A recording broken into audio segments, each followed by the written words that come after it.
Hello friends, this is Mahendra Prajapati. Welcome to PGI Rampura. कैसे हैं आप सभी लोग?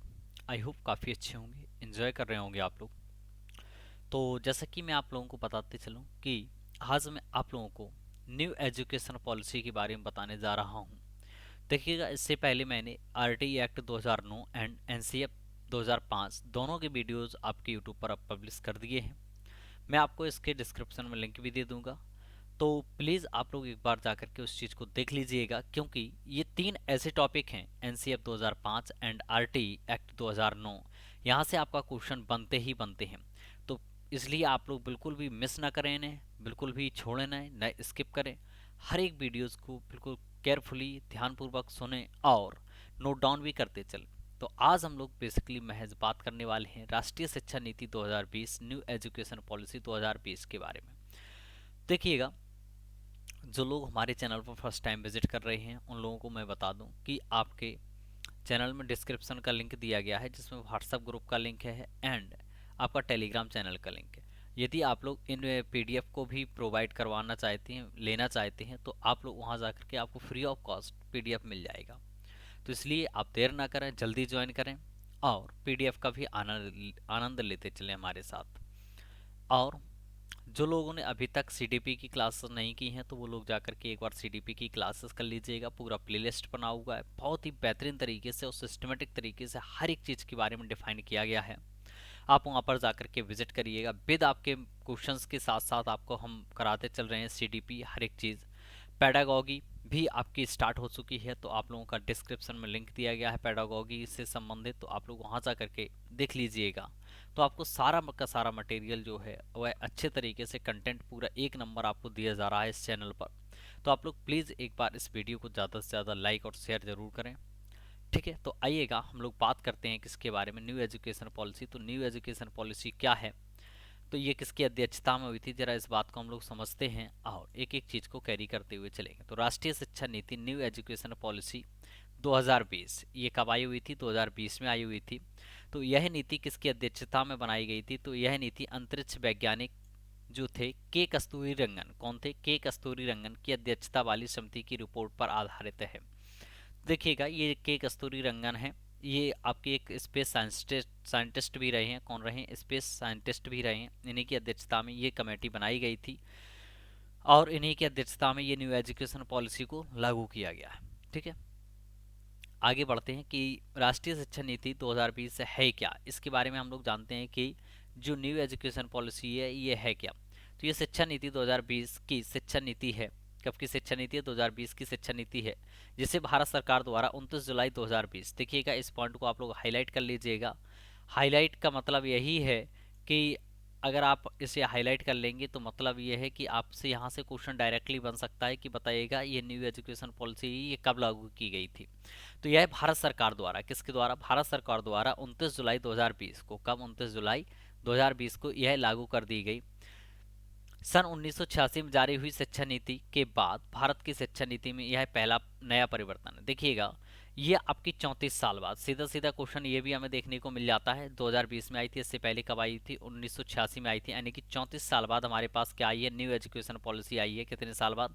तो 34 साल बाद ये जो न्यू एजुकेशन पॉलिसी आई है इसमें परिवर्तन हुआ है। 1986 में आई थी, इससे पहले अगर आपसे पूछा जाए कि 2020 से पहले नई शिक्षा नीति कब आई हुई थी, तो न्यू एजुकेशन पॉलिसी हमारी 1986 में आई हुई थी। जैसा कि आप लोगों को पता होगा, राजीव गांधी उस समय प्राइम मिनिस्टर थे।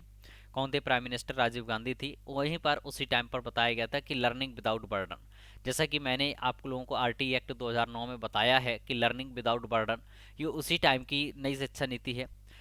1986 में आई हुई थी, लेकिन थोड़ा सा इसमें संशोधन किए गए थे 1992 में। कब किए गए थे? 1992 में इसमें कुछ रिवाइज कर दिए गए थे, कुछ संशोधन कर दिए गए थे। तब से हमारे पास कोई भी नई शिक्षा नीति नहीं आई है। तो 2020 से पहले हमारे पास जो नई शिक्षा नीति थी वह कौन थी?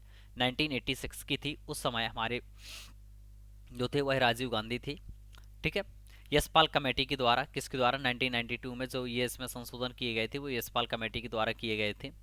नेक्स्ट है नई शिक्षा नीति न्यू एजुकेशन पॉलिसी के अंतर्गत मानव संसाधन प्रबंधन मंत्रालय MHRD का नाम परिवर्तन कर शिक्षा मंत्रालय यानी कि एजुकेशन मिनिस्ट्री कर दिया गया। देखिएगा ये क्वेश्चन भी काफ़ी इंपॉर्टेंट हो जाता है कि बताइएगा MHRD यानी कि मानव संसाधन प्रबंधन मंत्रालय का नाम बदल करके क्या कर दिया गया, तो उसका नाम बदल करके क्या कर दिया गया, एजुकेशन मिनिस्ट्री कर दिया गया है। काफ़ी इंपॉर्टेंट क्वेश्चन है कि बताइएगा जो मानव विकास संसाधन मंत्रालय था उसका नाम क्या बदल करके कर दिया गया, तो क्या कर दिया गया, आपका शिक्षा मंत्रालय नाम कर दिया गया। चलिएगा आगे की ओर बढ़ते हैं। राष्ट्रीय शिक्षा नीति न्यू एजुकेशन पॉलिसी 2020 वर्ष 1968 एवं 1986 के बाद स्वतंत्र भारत की यह तीसरी शिक्षा नीति है।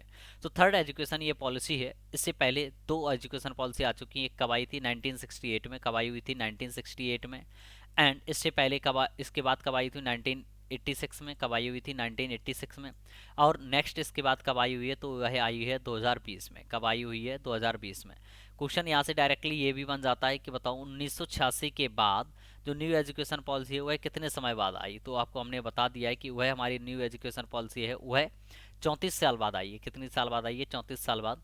तो ये जो आपके 1968 में आई हुई थी, कब आई हुई थी 1968 में, तो यह डॉक्टर DS कोठारी की रिपोर्ट थी, उसके अनुसार आई थी। किसकी, डॉक्टर DS कोठारी।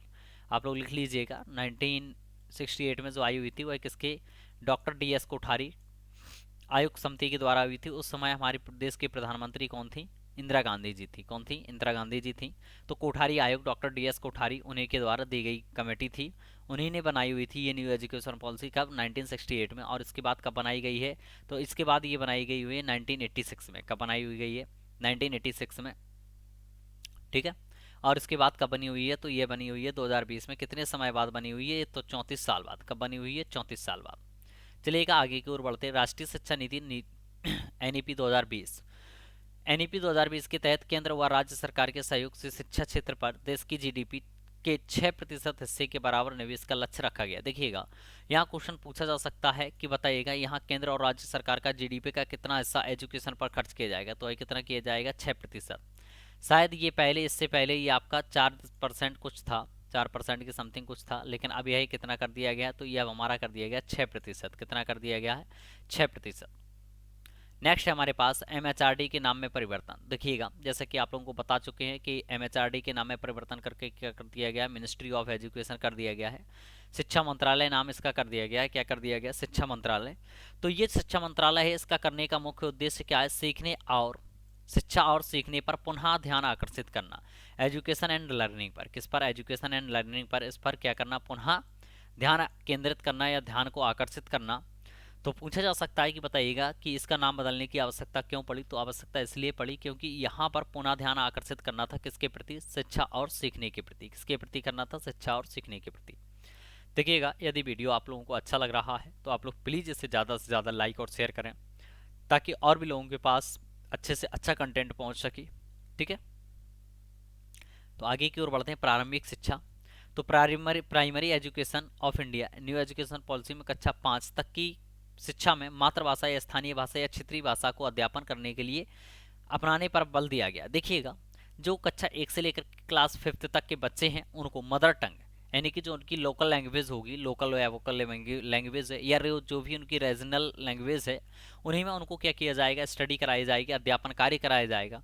ऐसा क्यों किया जा रहा है, क्योंकि आपको पता है, हम लोग भी इस बात को जानते हैं, अगर बच्चे को क्षेत्रीय भाषा में या मदर टंग के बारे में बताया जाए या उससे के द्वारा बताया जाए तो उस बच्चे को ज़्यादा उसका समझ में आता है, उसकी बुद्धि में ज़्यादा आ जाता है, अर्थात उसका विकास, सर्वांगीण विकास हो सकता है। क्या हो सकता है, सर्वांगीण विकास हो सकता है। तो इसलिए क्लास 1 टू लेकर के 5th तक ये कहा गया है कि बच्चे को स्थानीय भाषा या मदर टंग की लैंग्वेज में ही पढ़ाया जाए जिससे कि बच्चे को समझने में आसानी हो। ठीक है। आगे की ओर बढ़ते हैं। चलिएगा देखते हैं नेशनल एजुकेशन पॉलिसी 2020 के चरण क्या है। नेशनल एजुकेशन पॉलिसी 2020 के चरण क्या रहे हैं। तो नई शिक्षा नीति 2020 के तहत 2030 तक नई शैक्षिक प्रणाली को निश्चित किया गया है और वर्तमान में चल रही 10+2 मॉडल। देखिएगा हम लोगों ने जो इंटरमीडिएट किया है वह 10+2 मॉडल के आधार पर किया हुआ है कि स्थान पर पाठ्यक्रम 5+3+3+4।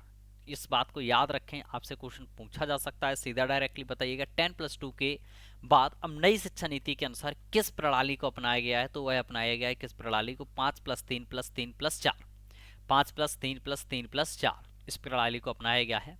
शैक्षिक प्रणाली के आधार पर पाठ्यक्रम को विभाजित किया जाएगा। इस नीति का विजन सभी छात्रों को उच्च शिक्षा प्रदान करना है। देखिएगा अभी हम समझते हैं कि एक से कि 5+3+3+4 का अर्थ है क्या।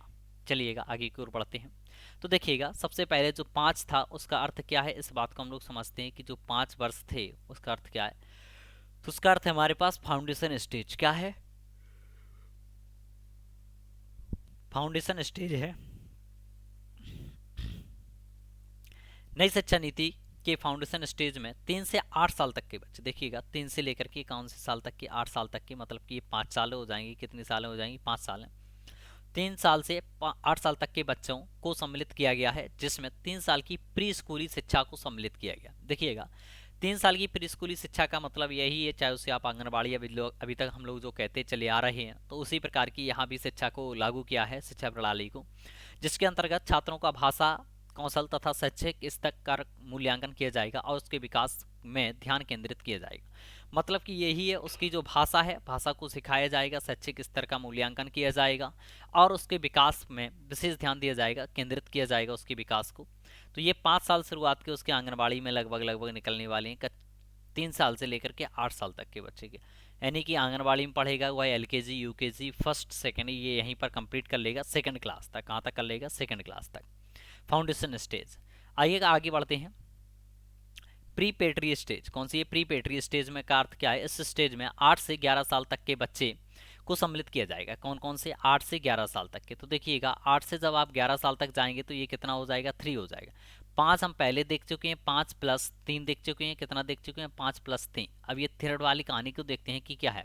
देखिएगा जब वह बच्चा 5 साल का, मतलब कि 5+3 की बात कर रहे हैं हम, तो बच्चा यहाँ कितने साल का हो चुका था, तो बच्चा यहाँ 8 साल का हो चुका था, अर्थात वह सेकंड कक्षा तक पढ़ चुका था। कौन सी कक्षा तक पढ़ चुका था, सेकंड कक्षा तक।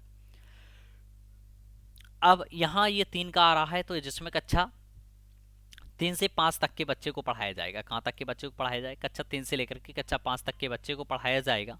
तो यह जब कक्षा 3 से लेकर के कक्षा 5 तक के बच्चे को पढ़ाया जाएगा, इसके अंतर्गत इस शिक्षा नीति की इस स्टेज में छात्रों को संख्यात्मक कौशल को मजबूत करने पर विशेष ध्यान दिया जाएगा। संख्यात्मक कौशल का मतलब यह है कि उसे टेबल हो गया, नंबरिंग हो गया, ये सारी चीज़ों को विशेष ध्यान रखा जाएगा और वहीं सभी बच्चों को क्षेत्रीय भाषा का भी ज्ञान दिया जाएगा। तो इस टाइम पीरियड में यानी कि प्रीपेटरी स्टेज में क्या किया जाएगा, बच्चों को बुक जो उनकी लोकल लैंग्वेज है उसके बारे में ही बताया जाएगा उनको, और या जो उनकी मदर टंग है उनके बारे में बताया जाएगा। आगे देखते हैं मिडिल स्टेज।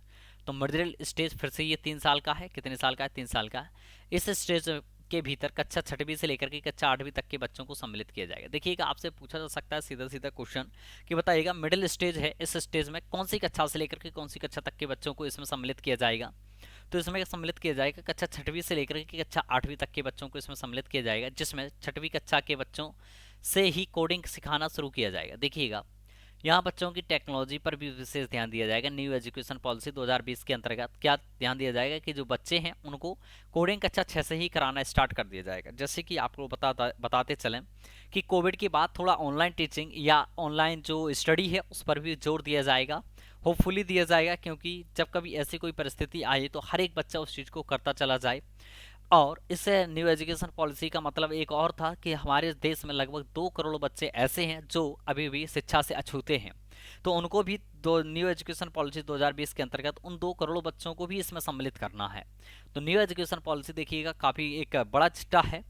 अब यह चिट्ठा जो है यह हम लोग कितना अच्छा लागू कर पाते हैं, क्योंकि यह हमें और आपको ही मिलजुल करके करना है। शिक्षा एक ऐसी चीज़ है जो शिक्षक के बिना अधूरी है और विद्यार्थी के बिना भी की ऐसी है, ये अधूरी है। तो हम और आपका ही दोनों लोगों का इसमें विशेष सहयोग रहेगा। जब तक हम लोग ये प्रक्रिया आगे नहीं बढ़ाएंगे तब तक कुछ होने वाला नहीं है। वहीं सभी बच्चों को व्यावसायिक परीक्षण के साथ साथ व्यवसाय इंटर्नशिप के अवसर भी दिए जाएंगे। देखिएगा यहाँ यह जो न्यू एजुकेशन पॉलिसी 2020 है यह इस पर भी जोर दे रही है कि जो व्यवसाय है, कॉमर्स है, कॉमर्शियली यानी कि बच्चों को किस प्रकार से निपुण बनाया जाए, जिससे कि आत्मनिर्भर भारत का निर्माण हो सके और एक हर एक व्यक्ति जो है वह जो नौकरी के पीछे भाग रहा है अर्थात वह अपने आप का कुछ ना कुछ करने का प्रयास करे। तो इस पर भी विशेष जोर दिया जाएगा। आगे लास्ट स्टेज की बात करते हैं हम लोग।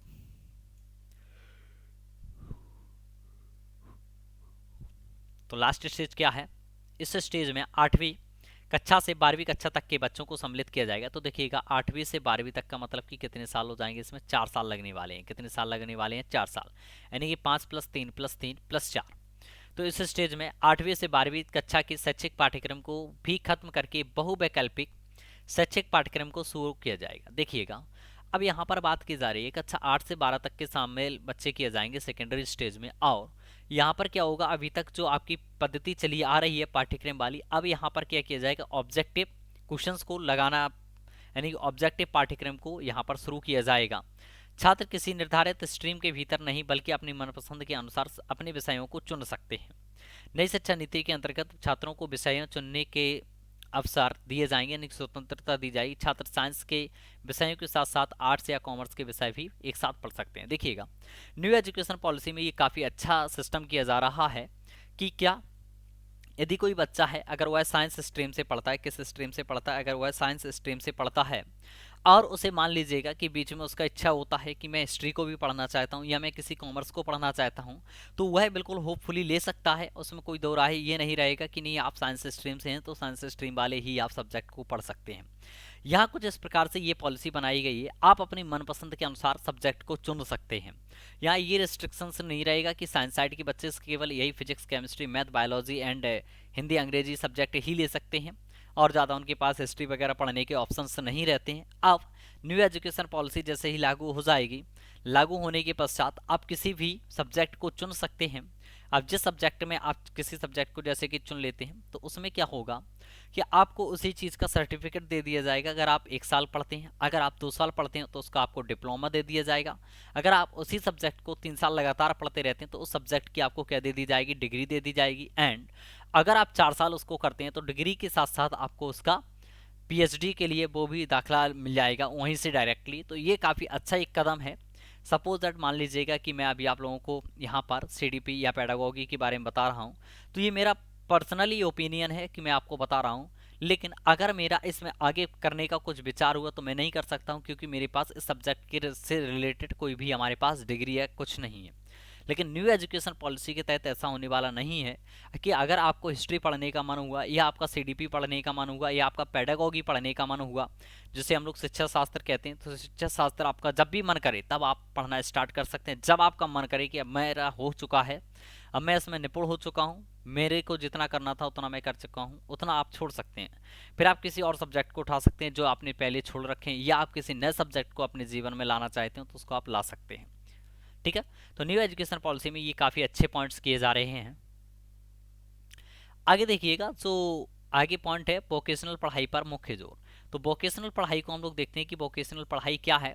तो वोकेशनल स्टडी पर भी काफ़ी जोर दिया जा रहा है। नई शिक्षा नीति के अंतर्गत वोकेशनल पढ़ाई पर विशेष ध्यान केंद्रित किया गया है क्योंकि हमारे देश में वोकेशनल पढ़ाई करने वाले छात्रों का प्रतिशत 5% से भी कम है। कितना है, 5% से भी कम है। नई शिक्षा नीति के भीतर 2025 कब तक, 2025 के अंत तक इस प्रतिशत को 50% पहुंचाने का लक्ष्य किया गया है। देखिएगा, सॉरी गाइस, रात का वक्त है, मैं आप लोगों के लिए वीडियो शूट कर रहा हूँ, इस वजह से थोड़ा आवाज़ आ जाती है, नींद भी आ जाती है। तो यहाँ बात आपसे कही गई है कि नई शिक्षा नीति के अंतर्गत वोकेशनल स्टडी पर विशेष जोर दिया जा रहा है। यह हमारे देश में लगभग 5% से भी कम है, लेकिन 2025 तक इसका लक्ष्य 50% हम लोगों को मिलकर के ही देखो पहुँचाना है। गवर्नमेंट क्या है, या जितने भी आयोग हैं ये आते हैं और चीज़ों को बना करके तो चले जाते हैं। अब इनको लागू करना हम और आपका ही काम रहता है। तक निर्धारित किया गया है जिसमें सभी बच्चों को वोकेशनल पढ़ाई कराई जाएगी। अब वोकेशनल पढ़ाई के भीतर आता क्या क्या है, जैसे बागवानी करना है, मिट्टी के बर्तनों को बनाना है, बिजली का काम है, लकड़ी का काम है। मतलब कि सीधी सी बात है, अब आपको प्रैक्टिकली सारी चीज़ों को बताया जाएगा। कैसा बताया जाएगा, प्रैक्टिकली।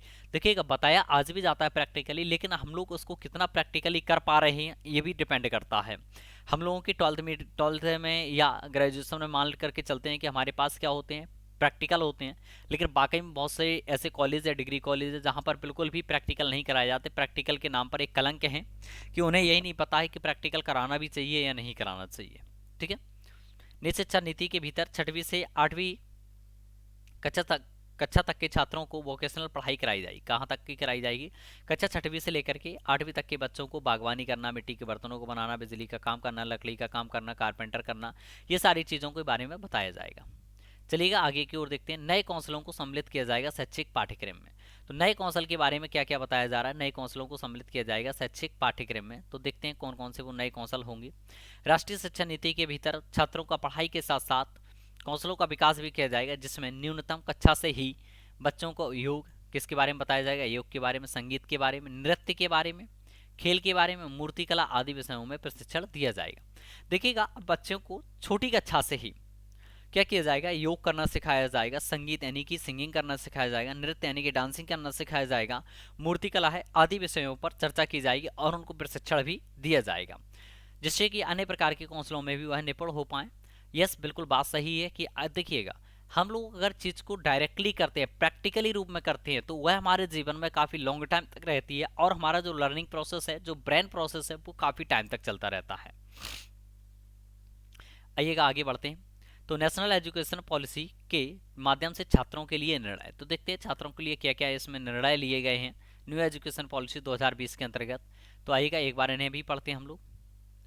देखिएगा ये कहा गया कक्षा तीसरी से पांचवी तक के छात्रों को प्रतिदिन 2 घंटे का गृह कार्य दिया जाएगा। तो जो कक्षा हमारे किसमें है, तो ये जो कक्षा हमारे तीसरी से पांचवी तक के बच्चे हैं, कौन से, कक्षा तीसरी से लेकर के पांचवी तक के बच्चे हैं, इन्हें ज़्यादा होमवर्क नहीं दिया जाएगा, इन्हें 2 घंटे का गृह कार्य दिया जाएगा। कितने घंटे का, 2 घंटे का। कक्षा छठवीं से लेकर के कक्षा 8वीं तक के बच्चे को 1 घंटे का होमवर्क दिया जाएगा। कितने घंटे का दिया जाएगा, 1 घंटे का होमवर्क दिया जाएगा।